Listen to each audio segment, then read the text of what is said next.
Hello everyone, so welcome back to my YouTube channel.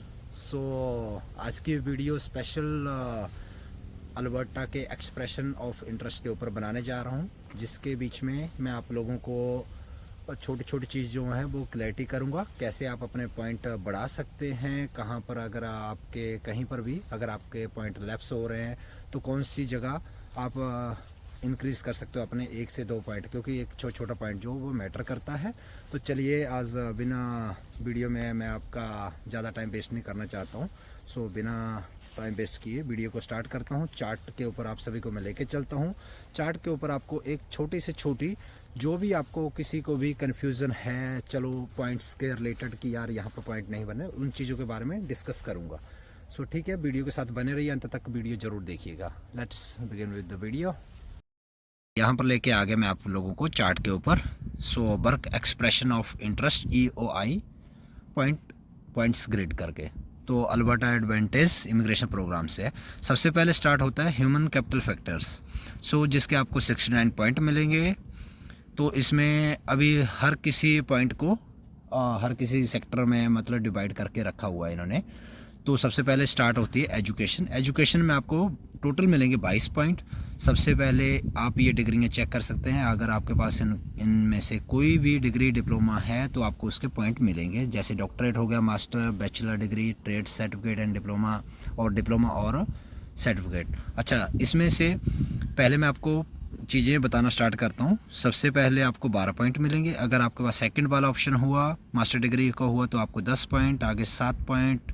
Diploma के आपको trade certificate और diploma होगा तो उसके आपको साथ में 7 पॉइंट, और डिप्लोमा सर्टिफिकेट अगर आपने कॉलेज में डिप्लोमा कर रखा है या किसी और फील्ड में डिप्लोमा कर रखा है तो आपको उसके 4 पॉइंट मिलेंगे। अच्छा, एक और चीज़ है जो कि सेकेंडरी स्कूल और उससे लोअर अगर किसी की एजुकेशन है उसके बाद वो EOI में अपना एप्लीकेशन फिलअप कर रहा है तो उसको 0 पॉइंट मिलेंगे। अच्छा, उसके बाद एक और ऑप्शन है जो कि आपने हाईएस्ट डिग्री या डिप्लोमा कुछ भी कर रखा है, जो एजुकेशन कर रखी है, उसके आपको अल्बर्टा के अंदर अगर आपने कर रखा है तो उसके आपको 10 पॉइंट मिलेंगे। तो 22 आपको पॉइंट पूरे जैसे आप 22 पॉइंट देख सकते हैं, और नीचे यहाँ 10 पॉइंट है। मैक्सिमम पॉइंट के नीचे कंप्लीटेड इन अल्बर्टा के सामने जो लिखा हुआ है वो 10 पॉइंट है। अगर आपने अल्बर्टा से बाहर किया है तो आपको उसके लिए 6 पॉइंट मिलेंगे। ठीक है, अगर आपको यहाँ से ऊपर से 7 पॉइंट भी मिलते हैं और नीचे से 6 पॉइंट मिलते हैं तब भी आपके 13 पॉइंट्स हो जाते हैं। अगर 4 और 6 मिलते हैं तब आपके 10 पॉइंट हो जाते हैं। हाँ, अगर आपके पास यहाँ से 7 मिल जाते हैं और नीचे से अगर आपने एजुकेशन जो है वो हायर स्टडी जो कर रखी है आपने, वो अगर आपने अल्बर्टा के अंदर से कर रखी है तब तो आपको उसके 10 पॉइंट मिलेंगे। तो ये 22 कैलकुलेट तभी होंगे जैसे अगर आपने डॉक्टरेट डिग्री कर रखी है तो आपको उसके 12, और नीचे जो कंप्लीट अगर आपने यहाँ अल्बर्टा के अंदर का रखी है तो आपको उसके 10 पॉइंट और मिलेंगे, तो बन जाएंगे आपके 22 पॉइंट। नहीं तो आप अपने पॉइंट इस हिसाब से कैलकुलेट कर सकते हैं। अगर कोई अगर बाहर से LMI के ऊपर आ रखा है, उसने स्टडी वगैरह यहाँ नहीं कर रखी है और उसके पास डिप्लोमा आइदर डिग्री है तो उसको 4 पॉइंट, और अगर बैचलर डिग्री होगी उसके पास तो 7 पॉइंट प्लस नीचे से तो कंप्लीटेड इन अल्बर्टा के अंदर और दूसरी जगह नहीं कर रखा तो आपको यहाँ से इस 22 पॉइंट में से आपको बस 4 या 7 पॉइंट मिलेंगे, या फिर अगर आपने कोई डिग्री ऊपर से कर रखे तो उसके आपके पॉइंट उसके अकॉर्डिंग बढ़ जाएंगे। चलिए अब स्टार्ट करते हैं लैंग्वेज प्रोफिशिएंसी के साथ। तो इसके आपको टोटल 13 पॉइंट्स मिलेंगे। चलिए अब मैं आपको साथ में डिटेल में बता भी देता हूँ कि कहाँ पर क्या। अगर आपने आइलेट्स के अंदर अगर आपके 5 रीडिंग के बैंड आए हों और 5.5 अगर आपके 550 5.5 5.5 अगर आपके लिसनिंग हो गया, स्पीकिंग हो गया, राइटिंग हो गया, उसके अंदर आए होंगे तो अब भी आपका CLB 6 बन जाएगा, जिसके आपको 10 पॉइंट मिलेंगे। उसके बाद आगे 5 पॉइंट अगर CLB 5 चाहिए यहाँ पे, इट मीन्स कि आइलेट्स का रीडिंग का अगर आपका 5 से नीचे अगर 4.5 हुआ तब भी आपके उसके 5 ही कैलकुलेट होंगे। तो अगर आपका CLB 5 बैठता है तो उसके आपको 8 पॉइंट बैठेंगे। तो सबसे पहली बात है कि इसमें जो आपके पॉइंट्स हैं वो एक पॉइंट मैटर करता है, बट ऐसा भी कुछ नहीं है कि हाँ बहुत ही ज़्यादा कॉम्प्लिकेटेड है। अगर आप एलिजिबल हो तो आपको इजीली यहाँ से पॉइंट्स तो मिलेंगे प्लस आपको पीआर मिलने के चांसेस हैं।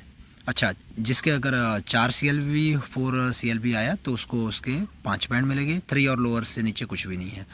तो इसमें से आप इस प्रकार से अपने पॉइंट्स कैलकुलेट कर सकते हैं। हाँ, अगर आपको आपने फ्रेंच भी कर रखी है तो फ्रेंच के इसके आपको एडिशनल पॉइंट मिल जाते हैं। तो फ्रेंच के नीचे लिखा हुआ है, अगर आपको जैसे इंग्लिश में आपने कोर्स ऑलरेडी आइलेट्स जो ऑलरेडी कर रखा है, प्लस अगर आपको फ्रेंच भी आती है तो उसके आपको 3 पॉइंट और मिल जाएंगे, तो इसके 13 पॉइंट, टोटल 13 पॉइंट है। तो 13 में से यहाँ टोटल पॉइंट 13 लिखा हुआ है। 10 पॉइंट आपको अपना आइलेट्स के आ जाएंगे, सेल्फिप और सेल्फिप वगैरह अगर आपने वो कर रखे तो उसके भी आपको CLB के हिसाब से पॉइंट्स मिलेंगे। 3 पॉइंट जो नीचे मिलेंगे, ये वाले 3 पॉइंट जो हैं, 3 पॉइंट आपको फ्रेंच के मिलेंगे। अगर फ्रेंच नहीं आती है तो फिर उसके आपको 10 में से जैसे 6 का रखा हो तो 10 मिलेंगे, 5 का रखा 5 अगर आपका CLB स्कोर आ रखा हो तो 8 मिलेंगे, अगर आपका 4 CLB स्कोर आ रखा है तो आपको 5 पॉइंट मिल जाएंगे। ठीक है, इसके बाद चलते हैं वर्क एक्सपीरियंस के ऊपर। सो वर्क एक्सपीरियंस के अंदर 21 टोटल पॉइंट हैं, जो कि total work experience maximum point इसके जो 11 आएंगे, और वर्क एक्सपीरियंस कनाडा का है तो उसके 10 पॉइंट आपको मिलेंगे। अच्छा, अगर आपको यहाँ पर 12 महीने से ऊपर हो गए हैं या 12 महीने हुए हैं तो आपको 11 पॉइंट मिलेंगे। अगर 6 से लेकर 11 के बीच में हुए तो 7 पॉइंट, लेस देन 6 मंथ है तो आपको 3 ही पॉइंट मिलेंगे। हाँ, अगर आपका वर्क एक्सपीरियंस कनाडा के अंदर है तो आपको इसमें एडिशनल पॉइंट मिलेंगे।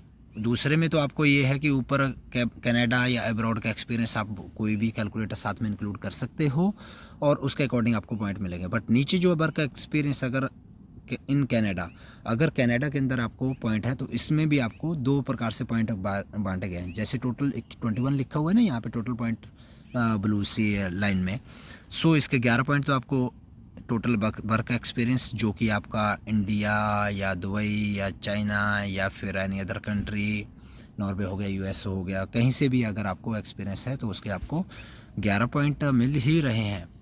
प्लस नीचे आपको 10 पॉइंट मिलेंगे अगर आपका work experience more than 6 month अगर आपने अल्बर्टा के अंदर काम कर रखा है तो आपको सीधे सीधे 10 पॉइंट यहाँ से भी आपके झोली में पड़ जाएंगे। तो हो गए आपके 21 पॉइंट्स, जो कि 21 इनका ऊपर आप देख रहे हैं 21 है तो आपको 21 मिलेगा। अगर आपको 6 से 11 महीने के बीच में हो तो 7 पॉइंट ऊपर से मिलेंगे, प्लस 6 महीने अगर आपको 6 महीने से ऊपर का एक्सपीरियंस अगर आपका अल्बर्टा के अंदर तो आपको 10 पॉइंट। अगर लेस देन 6 मंथ है अल्बर्टा के अंदर नहीं, बाकी किसी भी रीजन के अंदर भी अगर आप जैसे ओंटारियो से आ गए, टोरंटो, BC कहीं दूसरी जगह से मूव होके अगर आप अल्बर्टा के अंदर आए हो और आपको 6 महीने हो गए हैं तो आपको 10 पॉइंट उसके मिलेंगे। अगर आपको 6 में अगर आपको यहाँ अल्बर्टा का एक्सपीरियंस नहीं है तब भी आपको वो 6 पॉइंट तो दे ही रहे हैं, ऊपर आपको 10 पॉइंट मिलेंगे। अगर अल्बर्टा का एक्सपीरियंस हुआ नहीं हुआ, अल्बर्टा का बाहर का हुआ तो उसके आपको 6 पॉइंट मिलेंगे। चलिए अब चलते हैं इससे नीचे एज फैक्टर। एज फैक्टर के भी ना ज़्यादा एज का यार डिफरेंस नहीं है, मैं तो बोलूँ तो इसमें ये है कि चलो डिफरेंस तो एक पॉइंट का भी बहुत ज़्यादा मैटर करता है, बट एज का ये है कि इन्होंने बहुत ज़्यादा नहीं रखा है। तो 18 से 20 जो रहेगा तो उसको 3 पॉइंट मिलेंगे, 5 पॉइंट इसमें मैक्सिमम है। सो 21 से 34 के अंदर जो कोई भी रहेगा उसके 5 पॉइंट हैं, और 35 टू 49 रहेगा उसका 4 पॉइंट, और 50 years and older only 3 points again. So ये तो हो गया एज फैक्टर के बाद। इसके 5 पॉइंट, कोई 5 पॉइंट, किसी को 4 पॉइंट, किसी को 3 पॉइंट, उस हिसाब से आपको पॉइंट्स मिल जाएंगे। अच्छा, फैमिली कनेक्शन बहुत बड़ा फैक्टर है यार। अगर आपको दूसरे प्रोविंस में भी काम करते हो, वहाँ से अपना एक्सप्रेशन ऑफ इंटरेस्ट दिखाते हो अल्बर्टा के अंदर, और आपकी फैमिली में से कोई ना कोई मेंबर, आंटी हो गए, ताया हो गए, आंटी अंकल कोई भी है, या फिर आपकी भांजी होगी, भतीजी होगी, या भतीजा हो गया, ठीक है, या भांजा हो गया, तो आपको उसमें से भी 8 पॉइंट्स मिलेंगे। अच्छा, इसके बाद आ गया इकोनॉमिक फैक्टर्स। अच्छा, ये थोड़ा सा अब क्रूशियल होने वाला, इससे आगे से आगे। सो सबसे पहले इसमें है देखिए 16 पॉइंट्स में से आपको job offer for permanent full time employment in Alberta. अगर आपके ऑनर्स आपको वो परमानेंट जॉब ऑफर प्रोवाइड करवाते हैं, कंसेंट जो है वो प्रोवाइड करवाते हैं, तो उसके आपको 10 पॉइंट सीधे सीधे मिल जाएंगे। प्लस साथ में अगर आपके पास एंडोर्समेंट लेटर है किसी भी डेजिग्नेटेड कम्युनिटी जो कि रूरल एरिया के अंदर पड़ते हैं, तो उसके आपको 6 पॉइंट और आपके झोली में आएंगे। प्लस अगर आप इस रूरल एरिया के अंदर नहीं हो तो आपको job offer for the tourist and hospitality sector. हाँ, कोई भी अगर हॉस्पिटलिटी लाइन से होटल रेस्टोरेंट में काम करने वाला हो, कैफ़े में काम करने वाला हो, तो उसके लिए 6 पॉइंट्स आपको और मिलने जा रहे हैं। तो अगर आपको 10 पॉइंट ऊपर से मिले, 6 पॉइंट आपको यहाँ से मिलेंगे। नहीं तो एक और आ गया, वो भी job offer in law enforcement occupation from an employer who is member of Alberta association of chief of police, तो उसके लिए आपको मिलेंगे। बट मैक्सिमम जो है वो आपको पॉइंट कहीं ना कहीं से मिलेंगे। अच्छा, दूसरा आ गया अल्बर्टा जॉब ऑफर लोकेशन। अच्छा, लोकेशन के ऊपर भी बहुत ज़्यादा डिपेंड करता है। हाँ, इसमें आपको एडिशनल पॉइंट मिलेंगे जो कि हैं रूरल स्ट्रीम डेजिग्नेटेड कम्युनिटी, उसमें आपको 5 पॉइंट मिलेंगे, या फिर अदर सेक्टर से हो आप, अदर अल्बर्टा कम्युनिटी, तो वहाँ से भी आपको 5 पॉइंट आप ग्रैब कर सकते हो। इसके बाद में आ गया job offer in regulated occupation. Alberta meets regulatory requirement to practice the occupation in Alberta, तो उसके आपको 10 पॉइंट हैं। तो यहाँ तक था भाई वीडियो। तो इसमें आपको मैंने मैक्सिमम इस हिसाब से आपको पॉइंट पूरे काउंट करने हैं। तो नीचे का तो ये 10 पॉइंट तो यार मेरे तो नहीं बनेंगे, क्योंकि मैं उस एरिया में नहीं, रूरल के एरिया में मैं नहीं हूँ। और जॉब ऑफर में आप अप्लाई कर सकते हो। Work experience permanent full time अगर आप प्रोवाइड करवाते हो उसके आपको पॉइंट्स अच्छे मिल जाएंगे। सो फिर एज के भी आपको अलग से मिलेंगे पॉइंट।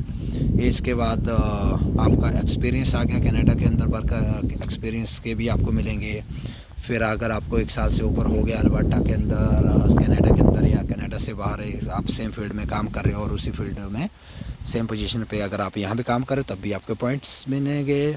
यहाँ पर आ गया आपका आइलेट्स का CLV स्कोर, जो कि मैंने आपको ऑलरेडी डिस्कस किया है, और ये आपका एजुकेशन पर्पस से related points. So I hope you like the video. So guys, जैसे कि मैंने आपके सभी के आई होप डाउट क्लियर करे होंगे, और अगर आपको वीडियो अच्छी लगे तो प्लीज़ चैनल को सब्सक्राइब भी कीजिएगा, और इसको जितना से जितना हो सके इस इन्फॉर्मेशन को अपने भाइयों के पास पहुंचाइए, बहनों के पास पहुंचाइए, ताकि जो कोई भी इस चीज़ में थोड़ी सी कॉम्प्लिकेशन है वो दूर कर पाएँ। सो आई होप कि आप ये मैसेज सभी तक पहुंचाएंगे। और हाँ, इसके अतिरिक्त अगर मेरे को कोई जानकारी आती है मैं दूसरी फिर से वीडियो डालूँगा। So let's hope for the best. और किसी को भी डाउट वैसे रहा ना हो, पर फिर भी अगर किसी को कोई भी डाउट हो तो वो कमेंट में ज़रूर मेंशन कीजिएगा। मैं अपनी तरफ से पूरी कोशिश करूँगा कि आप लोगों के एक से एक डाउट क्लियर करूँ। Thank you so much guys, thank you once again.